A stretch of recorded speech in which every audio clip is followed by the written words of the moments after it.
नेपाल की सुंदर वादियों में बसा एक ऐसा शहर जो पहले कभी जहरीले जानवरों से भरा एक तालाब हुआ करता था। इस शहर में तो कई ऐसी जगह हैं जो आज के टाइम में टूरिस्ट प्लेस बन चुकी है, लेकिन यहाँ एक ऐसी जगह भी है जहाँ महादेव के भक्त दुनिया के कोने कोने से आते हैं। हम बात कर रहे हैं शिव शंभू को समर्पित पशुपतिनाथ मंदिर, जो अपने आप में न जाने कितने ही राज समेटे हुए हैं। कहते हैं जो भी इंसान इस मंदिर में दर्शन के लिए आता है तो उसे किसी जन्म में पशु की योनि नहीं मिलती। इस मंदिर को लेकर मान्यता है कि अगर आपने पशुपति के दर्शन किए तो आप नंदी के दर्शन ना करें, नहीं तो आपको दूसरे जन्म में पशु का जन्म मिले। इस मंदिर की अलग मान्यता है कि सबसे पहले नंदी जी के दर्शन करने से इंसान को पशु योनि मिलती है। वैसे भी कहा गया है कि इंसान को 84 लाख योनियों के बाद ही मनुष्य का जन्म मिलता है। इस तरह इंसान इस जगह पर सच्चे मन से भगवान के दर्शन कर पशु योनि से मुक्ति होने का वरदान प्राप्त कर सकता है। लोग मानते हैं कि शिव जी का निराकार स्वयंभू नर्मदेश्वर शिवलिंग और नंदी को घर में रखने से घर की काली शक्तियां दूर हो जाती हैं। नंदी भगवान भोलेनाथ के द्वारपाल हैं, इसलिए जिस भी जगह पर उन्हें भगवान शिव के साथ स्थापित किया जाता है वहां वो बुरी शक्तियों को अंदर नहीं आने देते और घर के माहौल और लोगों की रक्षा भी करते हैं। बता दें कि भारत के पड़ोसी देश नेपाल की राजधानी काठमांडू से करीब 3 किलोमीटर की दूरी पर बागमती नदी के किनारे शिवजी को समर्पित पशुपतिनाथ मंदिर बना हुआ है। देवपाटन गांव में बने इस मंदिर की खासियत को देखते हुए इसे यूनेस्को ने वर्ल्ड हेरिटेज की लिस्ट में शामिल किया है। ये मंदिर नेपाल में महादेव को समर्पित सबसे भव्य मंदिरों में से एक में आता है। कहते हैं पशुपति नाथ जी की उत्पत्ति को लेकर 2 पौराणिक कहानियां बताई जाती हैं, जिनमें से एक कहानी का रिश्ता पांडवों और केदारनाथ से है। दरअसल जब पांडव शिवजी को ढूंढते हुए उत्तराखंड पहुंचे थे तो उनसे छिपने के लिए महादेव ने एक भैंसे का रूप धारण कर लिया था। केदारनाथ में ही पांडवों को शिवजी ने भैंसे के रूप में अपने दर्शन दिए थे। फिर उसके बाद केदारनाथ में ही वो इस धरती में समा रहे थे कि तभी भीम ने उनकी पूंछ पकड़ ली। जिस जगह से भगवान शिव का मुख बाहर निकला था उसी जगह को आज के टाइम में पशुपतिनाथ मंदिर कहा जाता है। वहीं दूसरी कहानी के अनुसार देवों के देव महादेव नेपाल पशुपति में चिंकारे का रूप धारण करके निद्रा में चले गए थे। जब सभी देवतागण उन्हें ढूंढते हुए यहाँ पहुंचे तो उन्होंने भगवान शंकर को काशी लाने की काफी कोशिश की थी। उस समय शिवजी ने नदी के दूसरे छोर पर छलांग लगा दी, जिस वजह से उनके सींग के 4 टुकड़े हो गए थे, जिसके बाद ही उस जगह पर भगवान चतुर्मुखी पशुपतिनाथ शिवलिंग के रूप में यहाँ प्रकट हुए। इसके साथ ही मंदिर में भगवान शिव की एक 5 मुंह वाली मूर्ति भी है।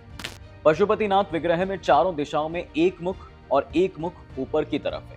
हर मुख के दाएं हाथ में रुद्राक्ष की माला और बाएं हाथ में कमंडल है। अब देखिए इस मंदिर की हिस्ट्री के बारे में कहा जाता है साहब कि ये मंदिर वेदों के लिखे जाने से पहले ही यहाँ पर स्थापित हो गया था, जिस वजह से इस मंदिर के बारे में कोई सबूत साफ तौर पर नहीं मिलता। लेकिन बहुत सी जगह हमें इसकी हिस्ट्री से जुड़ी कई कहानियां मिलती हैं कि इस मंदिर का निर्माण सोमदेव राजवंश से जुड़ने वाले पशु प्रेक्ष ने करवाया। फिलहाल अभी इस मंदिर के ऐतिहासिक काल से जुड़े दस्तावेज 13वीं सदी तक के ही मिले।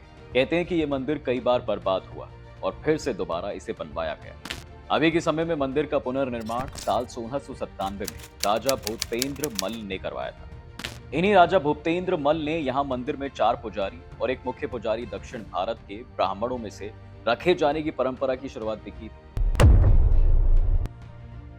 पशु का मतलब जीव जंतु या प्राणी दोनों से है, जबकि पति का मतलब स्वामी या ईश्वर है। इस तरह पशुपतिनाथ का मतलब है सारी दुनिया के जीवों के स्वामी।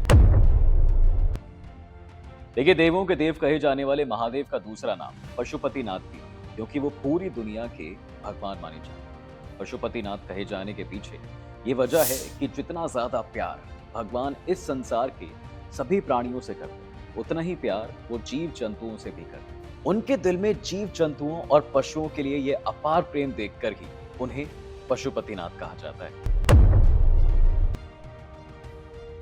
अभी बात उस समय की है जब भगवान विष्णु को दुष्ट हिरण्याकश्यप से अपने भक्त प्रहलाद को बचाने के लिए भगवान नरसिंह का अवतार लेना पड़ा। बता दें कि राक्षस हिरण्याकश्यप खुद को ही भगवान मान बैठा था, जिसकी वजह से उसे ये बात बिल्कुल नहीं अच्छी लगती थी कि उसका बेटा जो है यानी प्रहलाद नारायण की पूजा करे। ऐसे में उसने प्रहलाद को कई बार मारने की कोशिश भी की, लेकिन हर बार भगवान विष्णु उसे किसी न किसी तरह जो है बचा लेते। लेकिन एक के बाद एक उसके पाप बढ़ते ही जा रहे थे। तब भगवान विष्णु को नरसिंह अवतार लेना पड़ा। उस अवतार में उनका आधा शरीर नर का था और आधा शरीर शेर का था। अपने उस अवतार में भगवान विष्णु बहुत गुस्से में थे। यहाँ तक कि राक्षस हिरण्यकश्यप को भयानक दर्दनाक मृत्यु देने के बाद भी उनका गुस्सा कोई शांत नहीं करा पाया था। तब सभी देवताओं ने मिलकर महादेव से विनती की कि प्रभु अब आप ही नरसिंह भगवान के गुस्से को शांत करें।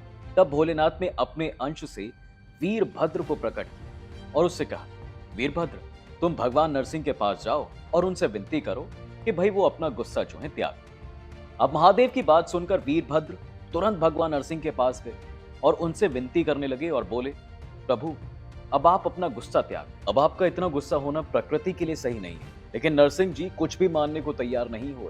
जब बार बार मनाने पर भी नरसिंह भगवान नहीं माने, तब वीरभद्र ने शरभ का रूप लिया था, जिसमें उनके शरीर का कुछ भाग गरुड़ का था और कुछ शेर का और कुछ भाग इंसान का भी था। यानी वो उनका शरीर इंसान, जानवर और पक्षी से मिलकर बना था। जिसके बाद उन्होंने भगवान नरसिंह को अपने पंजों से पकड़ लिया और अपनी चोंच से उन पर बार बार वार पे वार करने लगे। अब बार बार चोंच लगने की वजह से भगवान नरसिंह तो घायल हो गए और तब उन्होंने ये फैसला लिया कि भाई वो अपने इस शरीर को त्याग दें। लेकिन उन्होंने भगवान शरभ के सामने अपनी एक इच्छा रख दी थी। उन्होंने कहा, आपको महादेव के रूप में मेरे शेर की खाल को हमेशा अपने साथ ही रखना होगा।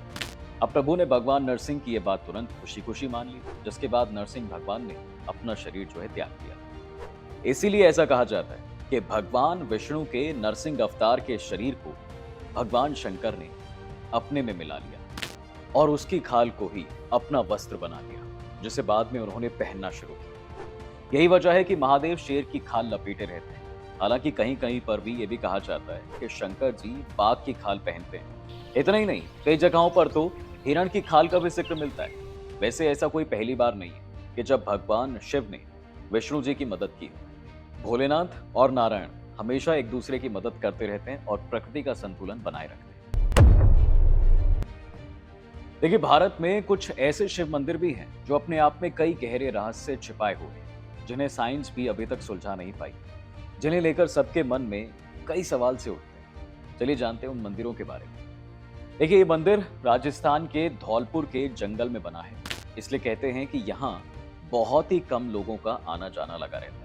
ये मंदिर राजस्थान और मध्य प्रदेश के बीच में है और वो जगह चंबल और बीहड़ों के लिए काफी मशहूर है। हाँ, लेकिन श्रावण माह में यहाँ श्रद्धालुओं की भीड़ देखने को मिलती है। लोगों का मानना है कि अचलेश्वर महादेव मंदिर कई हजारों लाखों साल पुराना है। इस मंदिर को लेकर बहुत सी कहानियां भी बताई जाती हैं।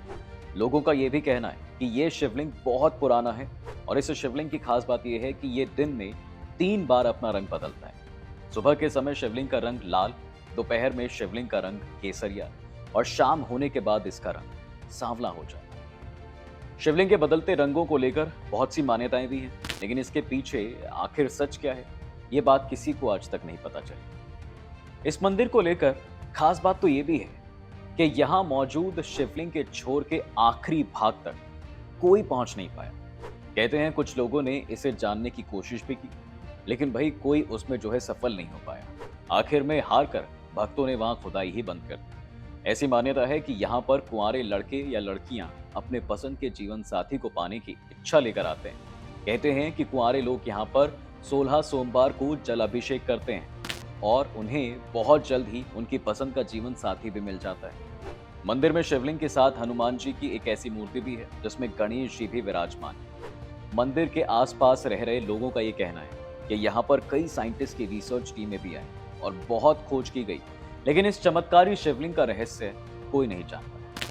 पहले बीहड़ में मंदिर होने की वजह से यहाँ कम लोग आते थे, लेकिन समय बदलने की वजह से अब यहाँ पर लोग दूर दूर से रहस्यमय शिवलिंग की पूजा भी करते हैं।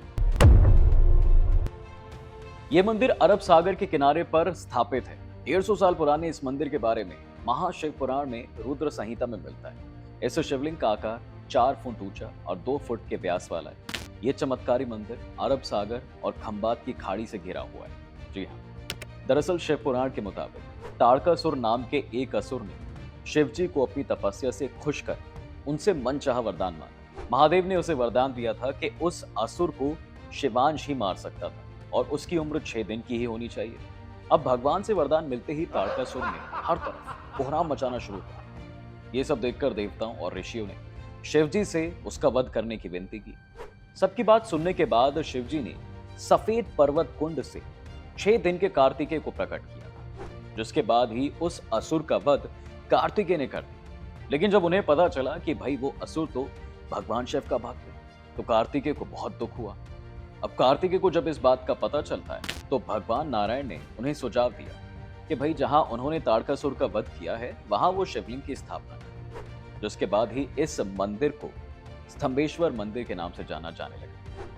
इस मंदिर की खासियत ये भी है कि ये दिन में 2 बार समुद्र के अंदर समा जाता है। इस वजह से ये मंदिर और मंदिरों से काफी अलग है। ऐसा सुबह शाम होता है और लोग मानते हैं कि इसे शिव शंभू का अभिषेक कहा जाता है। समुद्र किनारे मंदिर होने की वजह से जब भी ज्वार भाटा उठता है, यही वजह है कि लोग मंदिर के दर्शन तभी तक कर सकते हैं जब समुद्र में ज्वार कम, और ऐसा कई सालों से होता चला आ रहा है।